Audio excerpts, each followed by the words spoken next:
This is Special Chronicles, giving respect and a voice to people with special needs. I shudder thinking how the world can be so cruel. I lend my voice to those who can't. It's time we try, it's time we care, it's time we stand. It starts with a voice.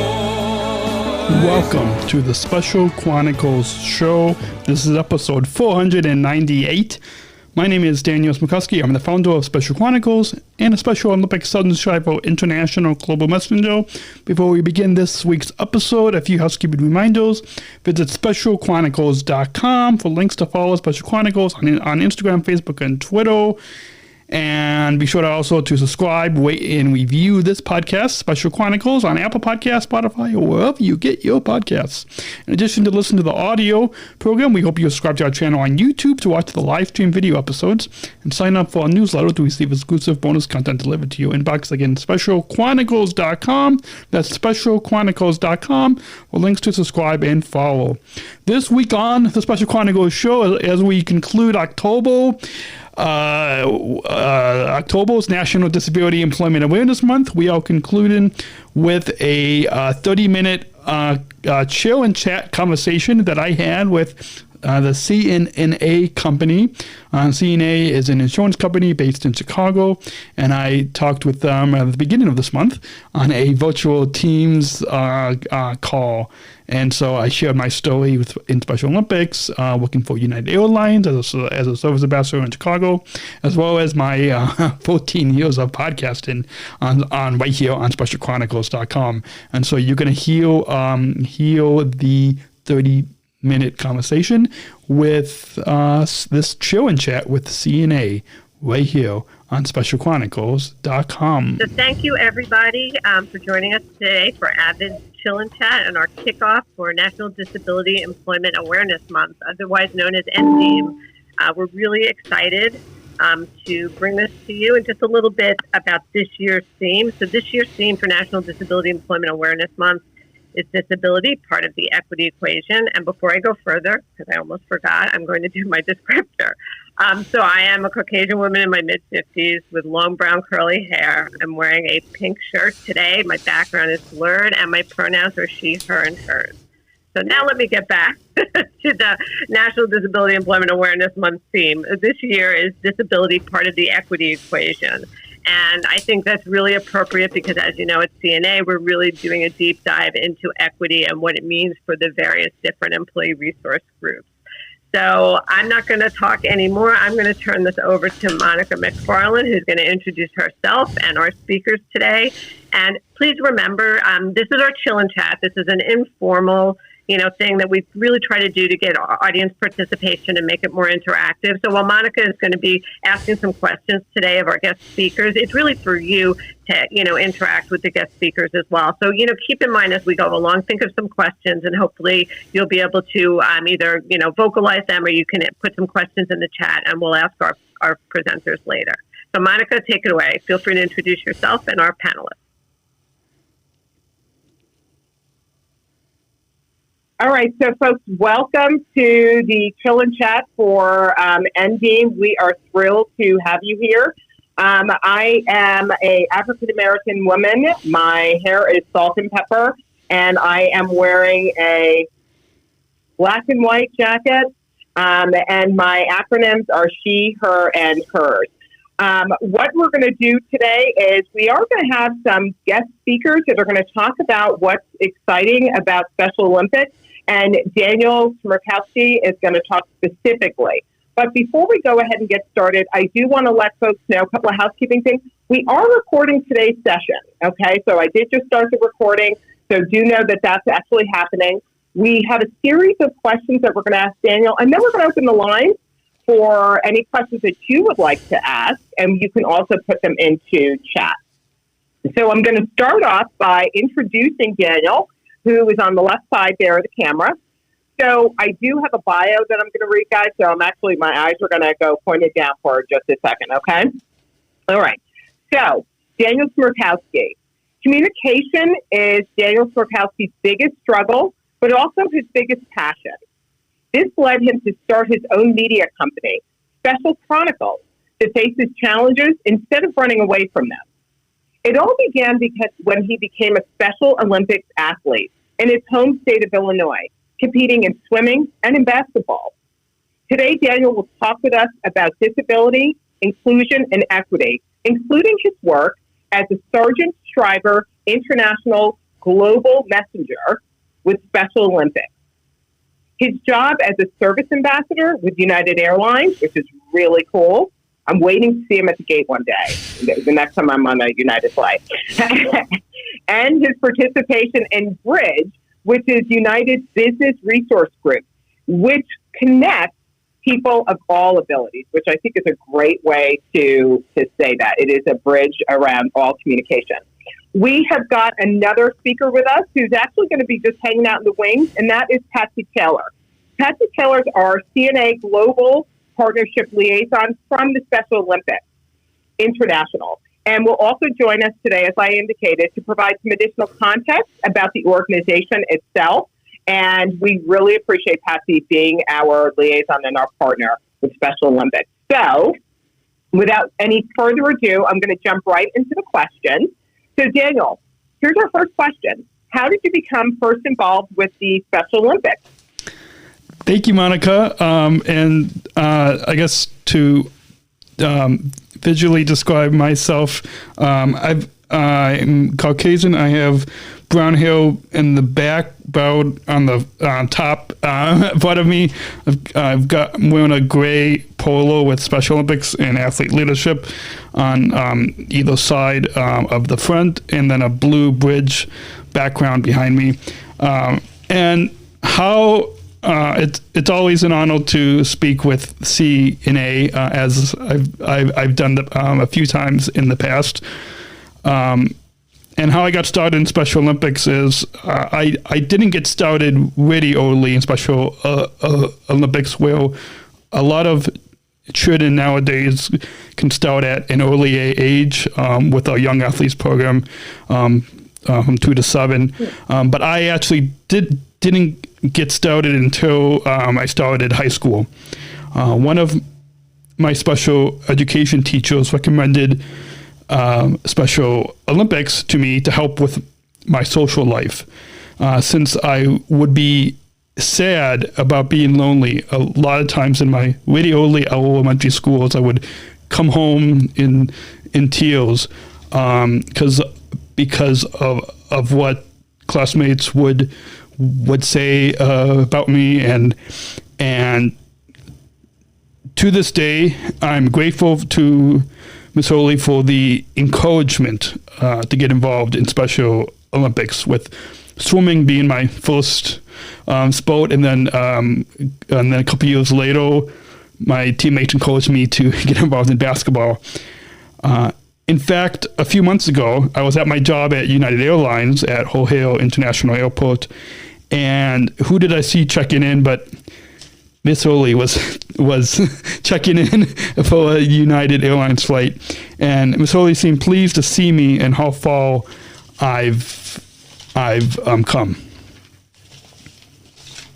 That is awesome. That is awesome. I love that you were able to, so thank you for being bold enough to share, what it was like kind of growing up and the opportunity that Special Olympics offered, and that it now offers a young athletes program.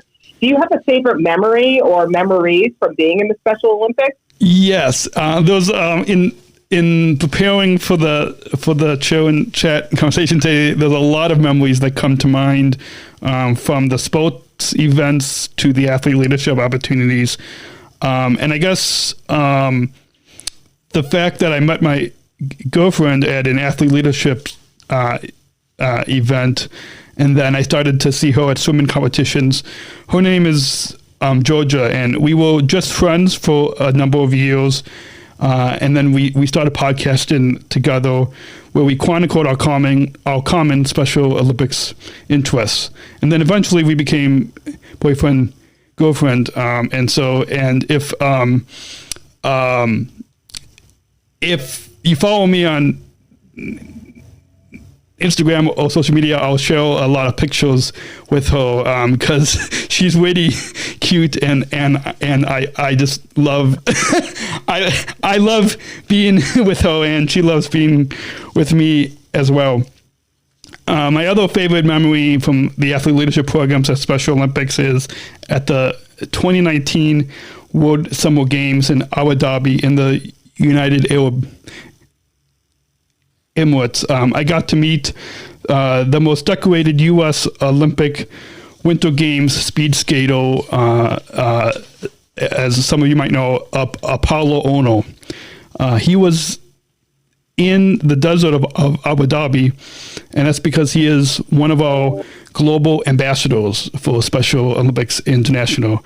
And Apollo, we had lunch together, and then the next day he gave me a speed skating lesson, except we were actually on roller skates, and then since then I got to interview Apollo a couple times, and so yeah, it's really a lot of fun to hang out with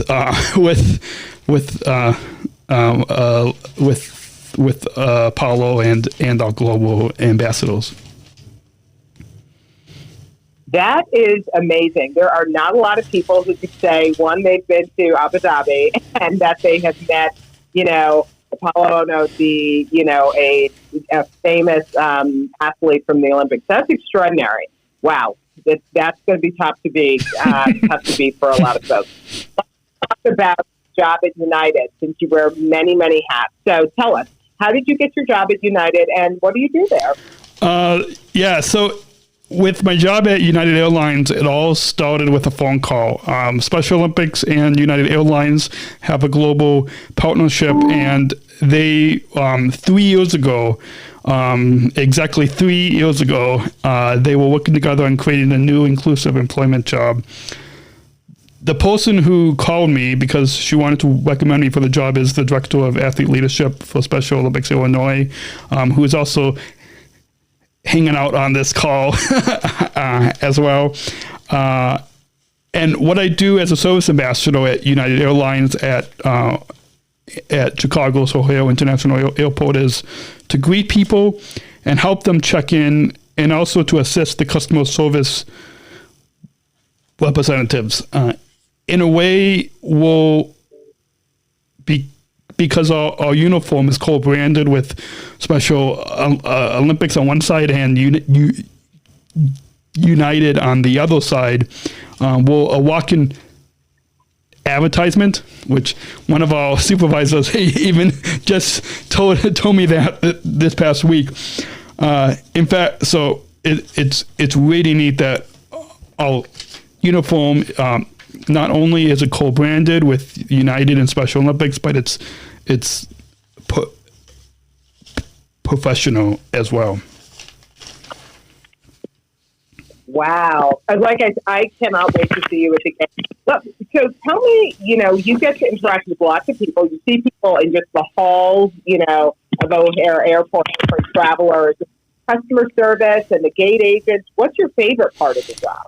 Those are a lot of favorite parts, because before starting this job 3 years ago, I didn't know a lot about aviation, and like anything working for an airline, it wasn't a job or career that I thought was possible. So probably my favorite part of the job is related to United Airlines' mission, which is connecting people and uniting the world. I get to interact with fellow employees at United, both in our lobby of Terminal 1 and then also at the gates as well. And I get to interact with customers from all over the world. The little bit of kindness that I show really helps a lot of people, including just the other day, there was a passenger traveling to Munich, an older lady who needed a lot of help to check in. And after getting her checked in and tagging her bag, she thanked me by saying that she wished everybody was as kind as me. And I think that's what I show. And now, so there's 4 of us athletes, 4 of us service ambassadors in Chicago, and then a year ago, United hired 4 in Denver and 6 in Houston. So there's a total of 14 of us, and all 14 of us. That's that's one of the many gifts and talents that we bring every day to work is our kindness, and that really goes a long way with making United.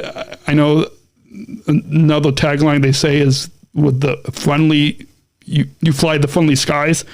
But that really, it really fits really well with us being part of the United family. That is extraordinary. That memory that you created for that particular individual is not going to go anywhere. It's going to stay right there in her head, and she's going to share it. You know what I mean? Those kinds of special impacts, really go a long way. It's going to make a difference for her, and she's going to be able to tell the story. So I think that's great. So it sounds like there's really rewarding and exciting parts of the job. What do you find most challenging about the position that you're in? I would probably say that the most challenging part of the job as a service ambassador is that people need a lot of help. There are a lot of passengers coming at me, especially at the lobby, and even occasionally at the gates as well. But there's a lot of them that are stressed out, and even sometimes those can be multiple people. And this actually happens to me where those people, like multiple people coming at you at one time. And even one time, I was basically helping 2 people, the story that I just shared with you of the passenger going to Munich.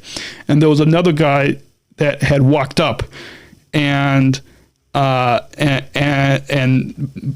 think a lot of people just focused on checking in and where they are traveling to, that they don't even see when there's an employee like myself helping 1, maybe 2 other people. And so that is probably one of the most challenging parts of the job. So what I think I hear in that is that it's fast moving. Everyone's kind of doing their thing. You're there as a resource, not always seen as a resource, but that you're there being able to provide the service, when you absolutely can, when people are able to take full advantage. Tell us a little bit more about United. So what are some of the things that United has done to make you feel part of the company? So one of the things that United has done since it started 3 years ago, even just months before getting the interview and being employed, was United, along with Special Olympics, designed a job shadow day to build our job readiness skills. So that was a day where we got to go to the airport and actually shadow the customer service representatives when they're either in the lobby and especially at the gates. We got to help make announcements and really see what life at an airline and at an airport location is. Even though once the 4 of us were employed 2 years ago, once I started, our job as a service ambassador is different than the customer service representative. So we're part of the administrative and management group. And so we can't do everything that they can do, on the computer. But the way I describe our jobs is we're an assistant.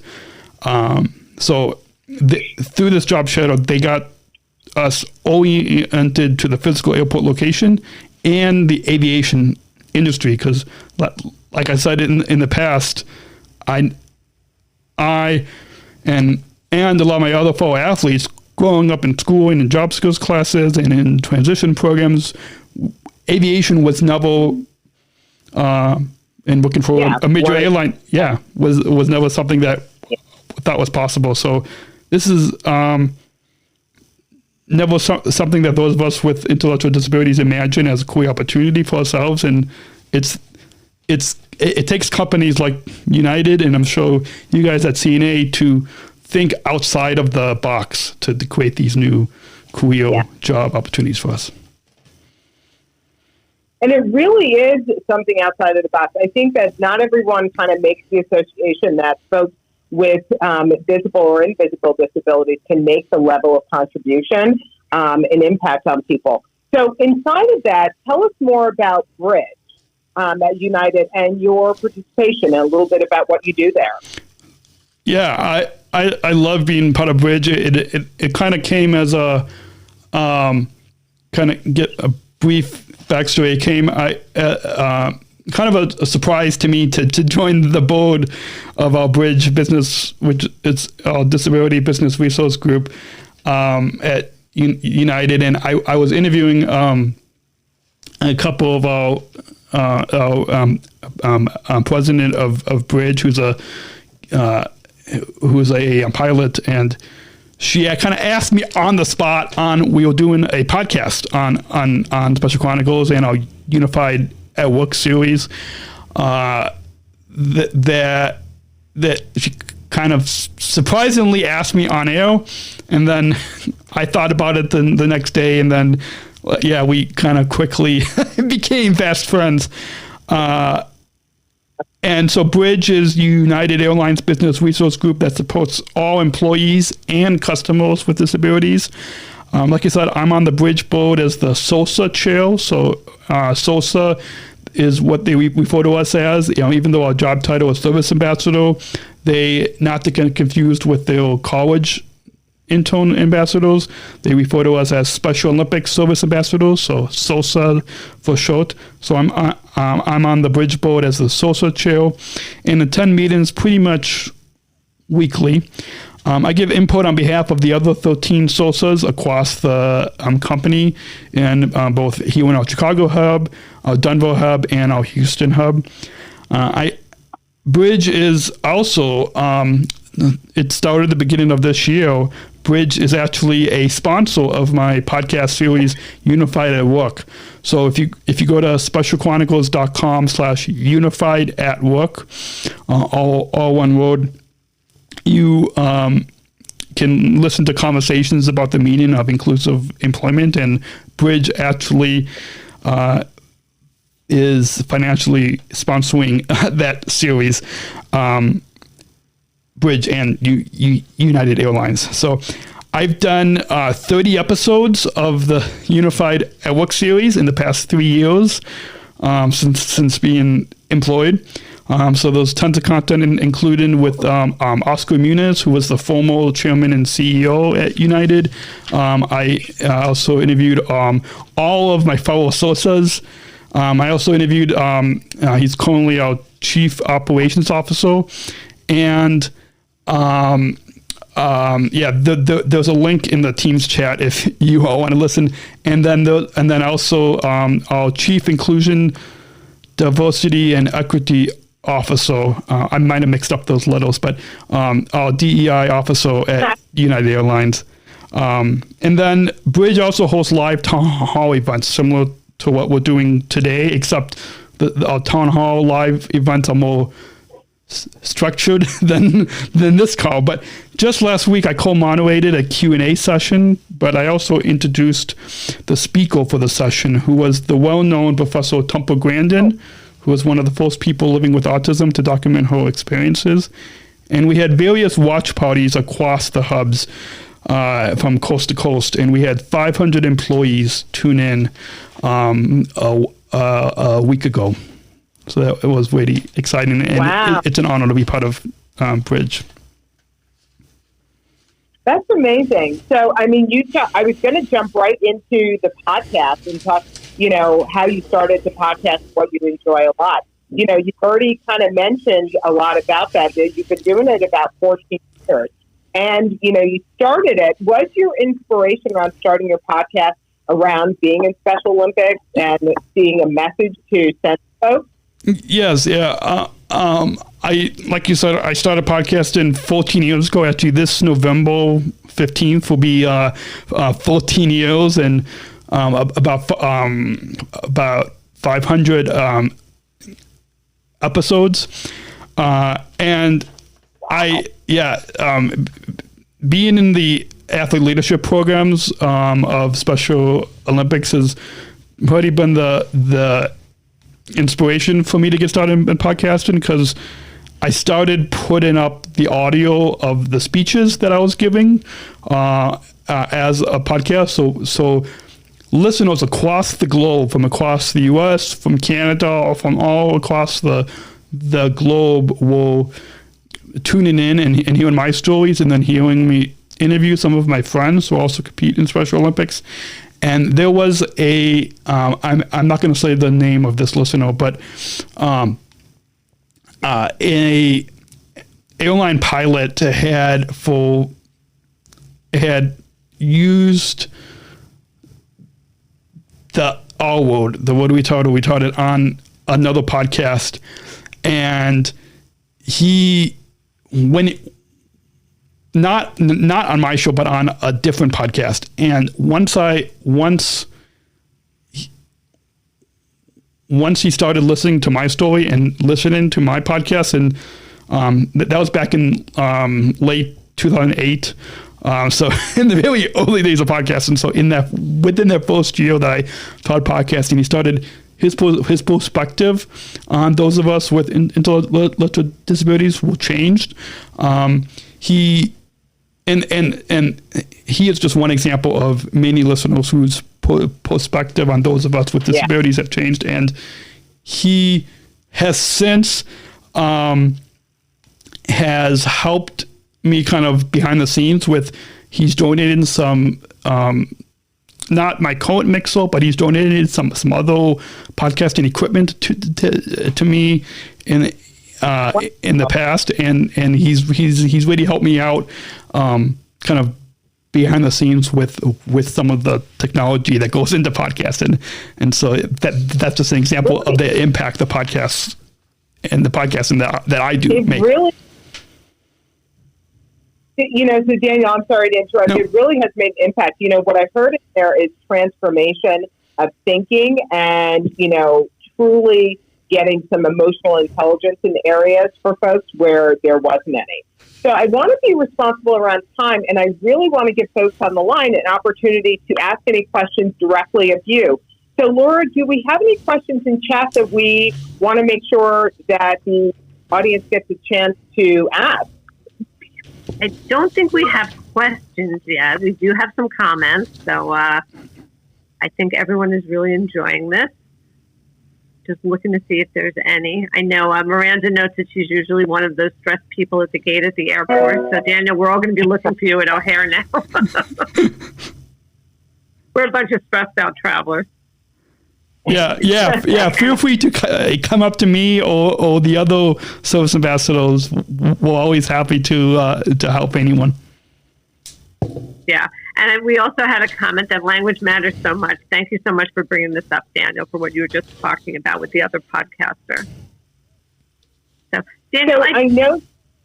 Yeah, go ahead, Laura. I was going to say, I have a question.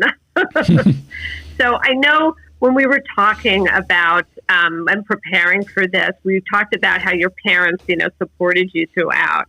And I think you made a comment that really stuck with me, and I just want to, maybe you can talk about it a little bit further. But I think you said something to the effect of, sometimes the doctors focus on what we can't do, but you and your parents focus on what you could do. And I've been thinking about it for days now, and I just think that, mindset and all that is so important. So maybe you can talk to us a little bit about how you focus on what you can do.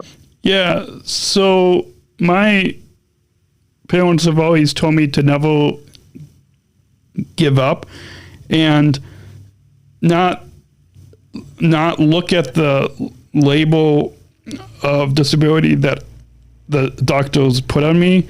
And I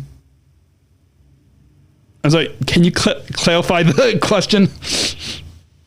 No, I that was really what I was getting at, is that you said how you focus on what you can do. You don't let a label define you. And I just think that's fabulous. I just wanted to make sure everyone who is listening, was able to hear that from you, because I think it's so very important. I know, for a lot of us, we may have invisible disabilities. We may have visible ones. Some of us, are caregivers for children or adults with disabilities.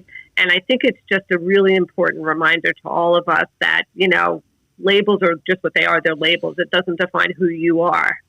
And I think you've just given some great examples for us. Yeah. And kind of speaking to that, I think a lot of time, like what I've done is taken the challenges that I have, like taking that label and kind of pushing through it. Kind of like what when Monica introduced me and read that bio of how communication is my biggest struggle, but it's also my biggest passion, which having a bachelor's degree in journalism shows how I've kind of pushed through that. But witty, and I think that's what a lot of I believe Monica, your niece, your not niece, your nephew, hopefully your nephew hears this, and other younger people who either young athletes or others that will hopefully get involved in Special Olympics, either as an athlete or a unified partner, can see that can not focus on the disability that we're diagnosed with and kind of push through those challenges and to define what your strength is. And that's how you, at least that's how I've been successful these many years. Back when I had absolutely more hair back then. Yeah. No, I think it's perfect. I think there's, an opportunity for all of us to look at what we may consider a challenge and see it more of an opportunity. And, you've done just that. That level of inspiration, Daniel, I know has, shifted the way I have always thought. I know parents that are on this phone really see the opportunity to focus on abilities and how they speak to their children as well.